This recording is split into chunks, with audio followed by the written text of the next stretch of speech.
North برادر جزیرہ New York, یہاں جانا کیوں منع ہے؟ بھوت یا کوئی امریکہ کا راز؟ نیویارک روشنیوں کا شہر، خوابوں کا شہر، جہاں پر ہر وقت زندگی دوڑتی ہے، لیکن اسی شہر کے دل میں ایک ایسا جزیرہ چھپا ہے جس کے در و دیوار خاموش ہیں، پر ان کی خاموشی میں چھپی ہیں ایسی چیخیں جو آج بھی سنائی دیتی ہیں۔ نارتھ برادر آئی لینڈ ایک چھوٹا سا جزیرہ جو نیویارک کے مشرقی دریا میں واقع ہے۔ صرف 20 ایکڑ کا یہ ٹکڑا آج ویران ہے، سنسان ہے، لیکن ایک زمانے میں یہاں زندگی تھی، ہسپتال تھے، مریض تھے، موت تھی، اور شاید اب بھی کچھ ہے۔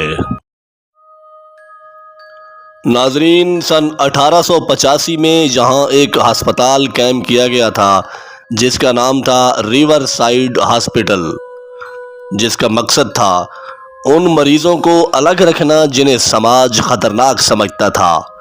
ٹائیفائیڈ، چیچک، خسرہ، ٹی بی، جو بھی اس وقت لا علاج مریض ہوتا اسے یہاں لا کر چھوڑ دیا جاتا اور پھر وہ وہیں ختم ہو جاتا تھا۔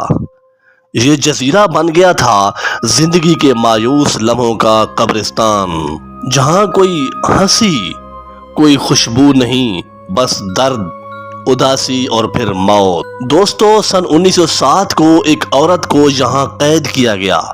اس کا نام تھا میری میلن۔ تاریخ اسے بطور ٹائیفائیڈ میری جانتی ہے۔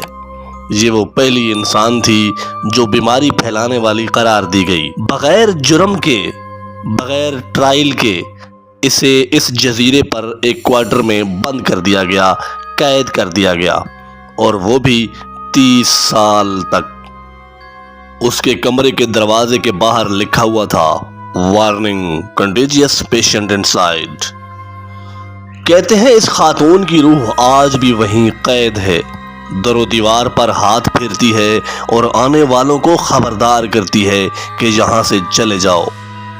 دوستو، یہاں صرف مریض ہی نہیں، عملہ، نرسز اور ڈاکٹر بھی رہتے تھے، لیکن آہستہ آہستہ سب کچھ بدلنے لگا۔ کچھ نرسیں غائب ہو گئیں، کچھ پاگل پن کا شکار ہو کر مر گئیں۔ کچھ لوگ کہتے ہیں کہ یہ محض اتفاق تھا، کچھ لوگ ایسے بھی ہیں جو کہتے ہیں کہ نہیں، یہ جزیرہ ان لوگوں کو کھا گیا تھا۔ ماہرین ماوریات کا کہنا ہے کہ نارتھ برادر آئی لینڈ پر نیگیٹو انرجی بسی ہوئی ہے۔ کئی محققین، گھوسٹ ہنٹرز اور ایکسپلورر وہاں گئے اور ان کے کیمروں میں کچھ عجیب سائے، بچے کی ہنسی اور دروازوں کے خود بخود بند ہونے کی آوازیں ریکارڈ ہوئیں۔ کیا یہ بیماروں کی چیخیں یا قید شدہ روحوں کی آہیں؟ سن 1904 میں ایک بدترین سانحہ پیش آیا۔ ایک مسافر کشتی جل کر راکھ ہو گئی تھی اور اس میں سوار 1000 سے زائد افراد ہلاک ہو گئے، اور ان سب لوگوں کی لاشیں اس جزیرے پر لا کر رکھ دی گئیں۔ پورا جزیرہ ایک عارضی مردہ خانہ بن گیا تھا۔ کیا آپ سوچ سکتے ہیں کہ جہاں ایک ساتھ 1000 لاشیں رکھ دی جائیں، وہاں پر کیا اثرات ہو سکتے ہیں؟ اس کے بعد سن 1950 میں یہ جزیرہ بند کر دیا گیا۔ امریکی حکومت نے اسے ریسٹرکٹڈ زون قرار دے دیا، یعنی اب یہاں داخلہ ممنوع ہے۔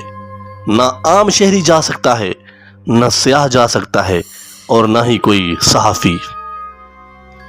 کہا جاتا ہے کہ نیویارک انتظامیہ خود نہیں چاہتی کہ یہ راز کھلیں۔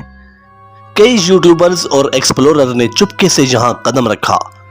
ان کی ویڈیو میں چیخیں، سائے اور عجیب آوازیں سنی جا سکتی ہیں۔ کچھ ایکسپلورر تو واپس ہی نہیں آئے، اور جو واپس آئے ان لوگوں کی آنکھوں میں اب بھی خوف صاف دکھائی دیتا ہے۔ نارتھ برادر آئی لینڈ ایک ایسا مقام جو نیویارک کے بیچوں بیچ ہے، لیکن آج بھی بھولا ہوا، چھپا ہوا اور پراسرار ہے۔ کیا آپ کبھی اس جزیرے پر جانے کی ہمت کریں گے، یا صرف دور سے اس کی سنسنی کو محسوس کریں گے؟ کیونکہ کچھ دروازے صرف بند ہی اچھے لگتے ہیں۔ اگر ویڈیو پسند آئے تو لائک کر دیں اور راز ٹی وی کو سبسکرائب کرنا مت بھولیے گا۔